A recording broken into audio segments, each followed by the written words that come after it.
That being said, there's, I think, another piece of controversial legislation that maybe got a little less attention last week because it happened in the midst of the government reopening. But there was a provision in that government reopening bill from the Senate that you are now trying to repeal and pull back. It would allow senators to sue the Justice Department for $500,000 per time that their phone records were accessed. What do you see in this legislation? And do you think that there's a way to pull this bill out? The Senate doesn't sound keen to do that.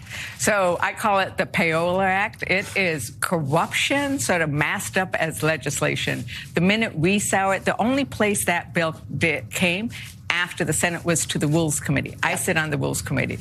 We debated that bill until 2 a.m. because I was trying to strip that out of the legislation, because imagine that.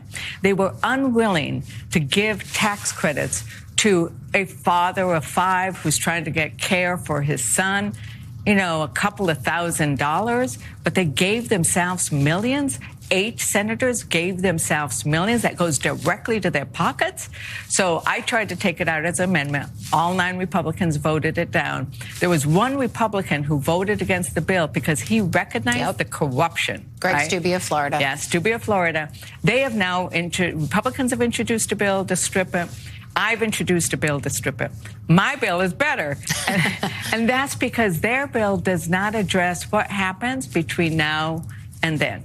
Because we've already heard Senator Graham say, you betcha I'm going after that. And it's not going to be for $500,000. It's $1 million. It's going to be for more. They could turn that around real quickly. So I want to strip any money that is going to have a clawback provision. Because the public raised such an outcry, because we stayed up until 2 a.m. in the morning fighting about that, the world became aware of it, and they are outraged. And so hopefully, like the Epstein files, there's enough public outrage that the Senate agrees to take up that bill. And you're starting to hear Schumer and Thune say, maybe we'll pull it back. Well, at least a consideration. We'll keep following that thread as well. Democratic Congresswoman Teresa Leger Fernandez of New Mexico.